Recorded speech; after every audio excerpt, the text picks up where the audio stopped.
To be yourself in a world that is constantly trying to make you something else is the greatest accomplishment. Ralph Waldo Emerson. Kalian pernah ngerasa gak sih ketika dunia tuh kayak maksa kalian untuk jadi pribadi yang lain, yang berbeda? Di tengah kekacauan gitu kan, di tengah ketika kalian melihat banyak kepalsuan, ada nih satu karakter yang berdiri tegak melawan itu semua. Pahlawan yang sebenarnya gak sempurna, yang pernah hancur, yang berusaha untuk kembali menjadi utuh seperti semula. Halo guys, kembali lagi di Ngablu HTNE. Let's take a deep dive into the ocean of the soul. Gua Dani, dan hari ini kita akan berusaha membedah karakterisasi dari Cloud Strife dari Final Fantasy VII Rebirth. So, without any further ado, kita langsung masuk ke videonya. Tapi sebelum itu, intro dulu.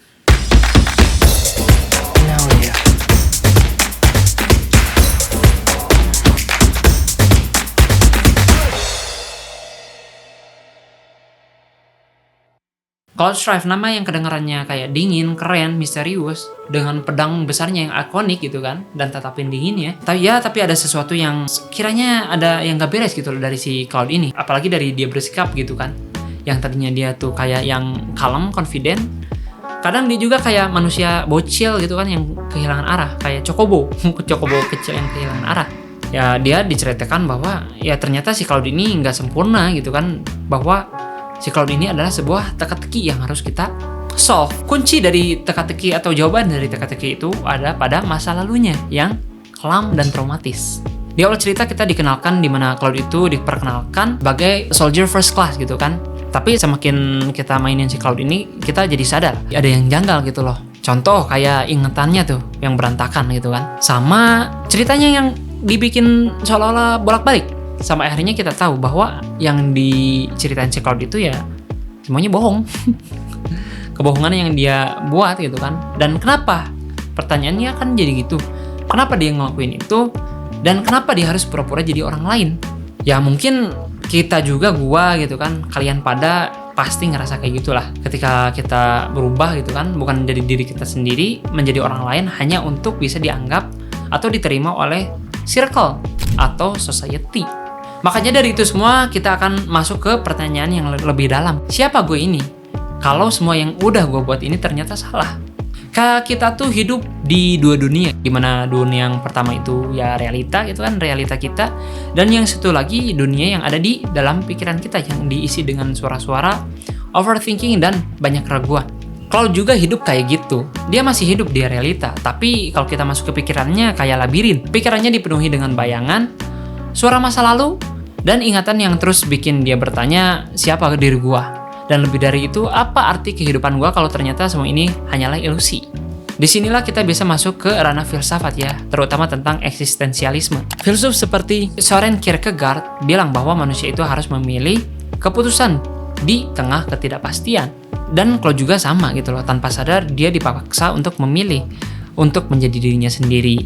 Yang dia buat-buat gitu kan, kebohongan, tapi dia nyaman, atau untuk menghadapi rasa luka di masa lalunya dan menerima kenyataan yang menyakitkan. Kalian juga ngerasa gak sih yang tadi udah sempat gue bilang bahwa kalian tuh berubah hanya untuk bisa diterima oleh orang lain atau circle atau society gitu kan? Ya sama sih, kayaknya semua orang juga pasti pernah ngalamin fase yang kayak gitu. Gue juga pernah pas dulu SMP gitu kan, mondok di pesantren, dimana gue harus menyamakan frekuensi gue dengan kebanyakan temen gue seangkatan gitu kan, yang dimana obrolan mereka tuh ngobrolin cewek, gak bakalan jauh dari cewek, gaya gitu kan, terus kendaraan apa yang lu punya di rumah, kendaraan apa yang lu pakai, dan seberapa populer lu di sana, baik di kalangan perempuan atau di kalangan laki-laki.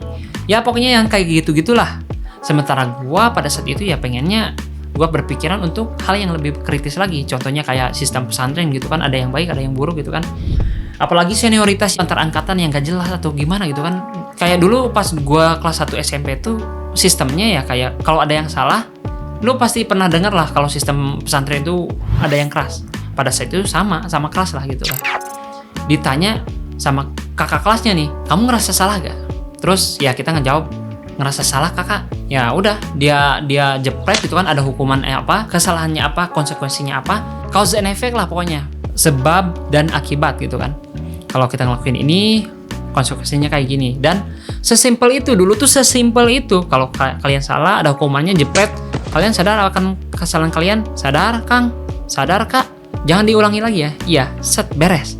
Kalau yang sekarang pokoknya dari kelas 2 pas gue naik kelas 2 sampai seterusnya. Ya, jadi kalau ada orang yang berargumen tuh malah kamu melawan keangkatan saya, jadi kayak gitu. Jadi apa gitu loh ya, maksud gue ya, kalau ada sesuatu yang tidak jelas ya, insan yang punya taraf berpikir tinggi yang mempunyai pertanyaan.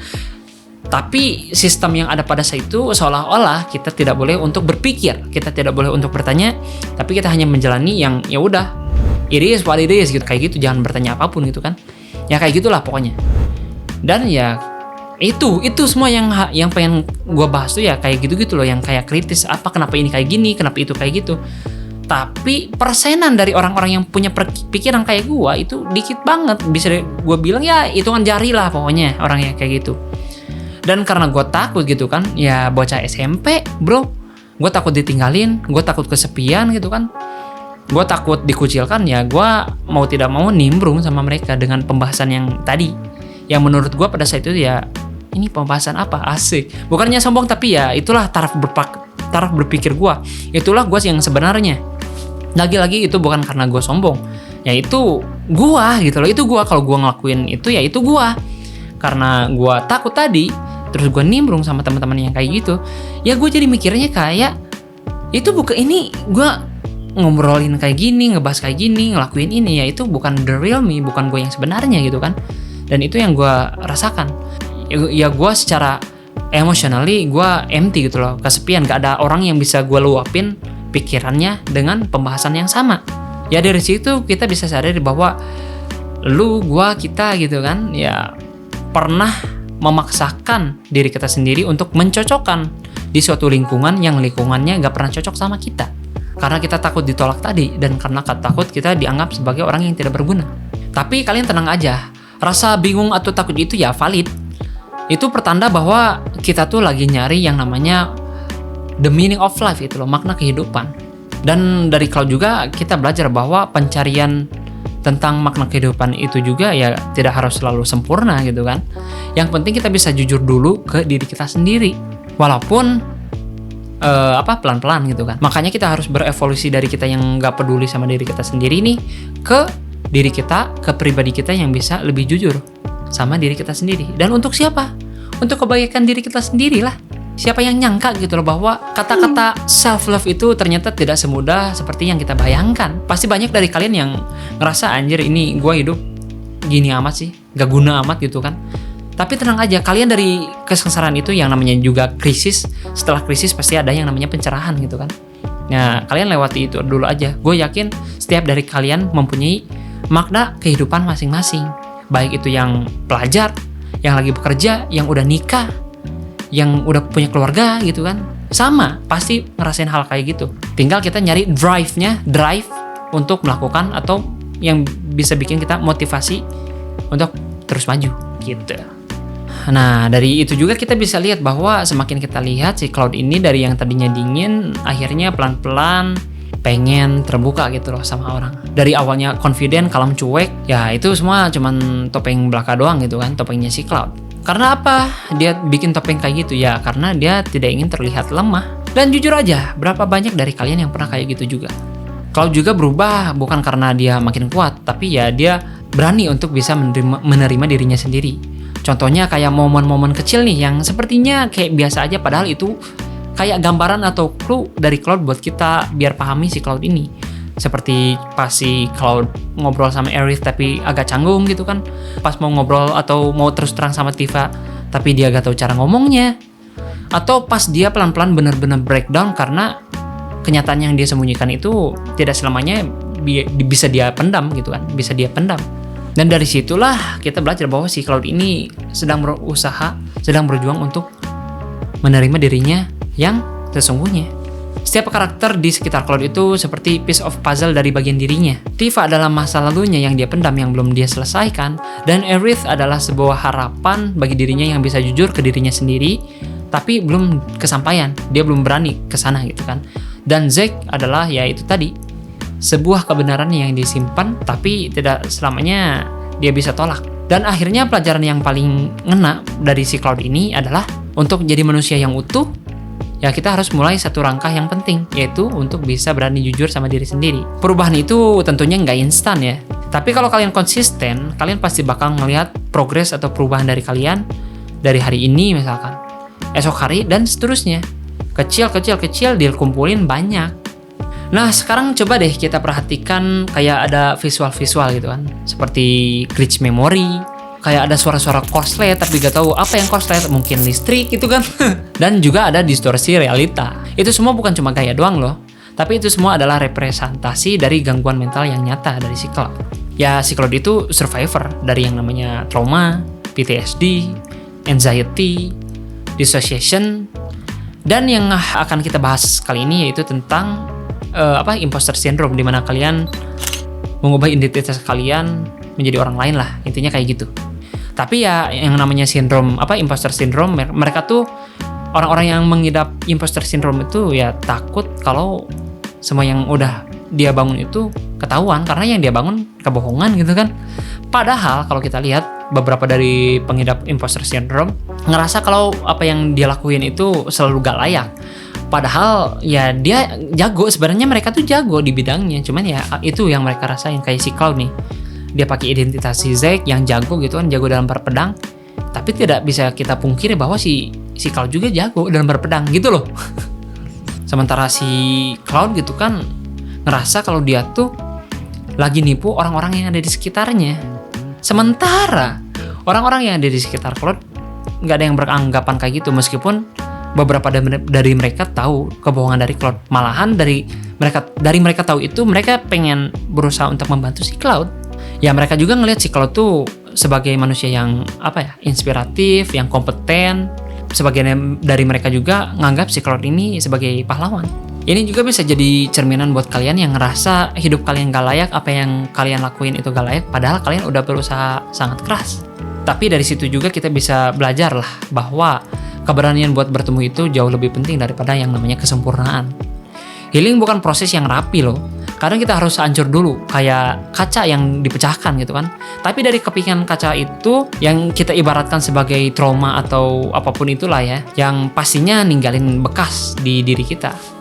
Tapi dari situ kepingannya kita kumpulin lagi, kita bentuk menjadi suatu hal, menjadi form yang lebih indah, yang estetik, yang mempunyai value yang lebih tinggi gitu kan. Gue juga gak bisa gue pungkiri yang tadi udah gue sempat bilang dari pesantren gue gitu kan, yang senioritasnya gak ngotak gitu. Yang gak ngotak gitu kan. Tapi ya dari itu semua membangun diri gue yang sekarang, membangun diri gue yang kritis gitu kan. Ya pokoknya dari itu semua kita bisa ingat kata-kata yang diberikan oleh Friedrich Nietzsche. Dia bilang bahwa that which does not kill us simply make us stronger gitu. Apapun yang tidak bisa membuat kita mati, ya itu bikin kita lebih kuat. Dan akhirnya kita bisa refleksi dari si Cloud ini ya, setelah kita bedah karakternya yang problematis. Sama lah, semua orang juga kayaknya mempunyai problema kehidupannya masing-masing. Gue jadi pengen bertanya, berapa banyak dari kalian yang pernah melewati atau sedang berada di titik tersebut? Kalian yang struggle, yang ngerasa diri kalian fake, yang ngerasa harus jadi versi yang paling ideal biar bisa diterima oleh orang lain. Ya, kalau gue bilang sih kalian harus ingat bahwa versi yang paling pantas buat kalian adalah versi kalian yang bisa jujur ke diri kalian sendiri. Setelah gue tamatin Final Fantasy Rebirth ini, ya ada sih isu-isu yang lain. Tapi gue juga lebih ngerasa bahwa Final Fantasy Rebirth ini bukan hanya tentang menyelamatkan dunia, tapi tentang bagaimana kita bisa menyelamatkan diri kita sendiri gitu kan. Dan kalau suatu hari nanti kalian ngerasa kayak gitu, kalian harus ingat ini, bahwa kalian itu bukan karakter sampingan. Kalian adalah tokoh utama dari hidup kalian masing-masing. Dan belum terlambat untuk kalian menulis ulang cerita kalian sendiri. Seperti kaca pecah yang dibentuk menjadi bentuk yang lebih indah. Gua Dani dari Ngeblu HTNE dan itu dia video pembedahan kita tentang Cloud Strife dari dunia Final Fantasy. Jika kalian ngerasa seperti Cloud, ayo kita sembuh bareng-bareng. Kalau kalian suka narasi kayak gini, jangan lupa like, subscribe, dan share ke teman-teman kalian yang sedang berjuang. Karena mungkin satu cerita yang kita buat ini bisa jadi secercah cahaya kecil namun banyak untuk bisa disampaikan ke orang lain.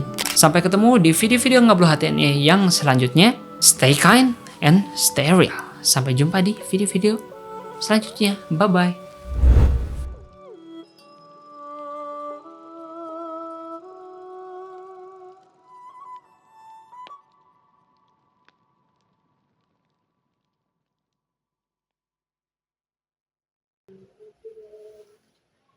Ada dulu guys.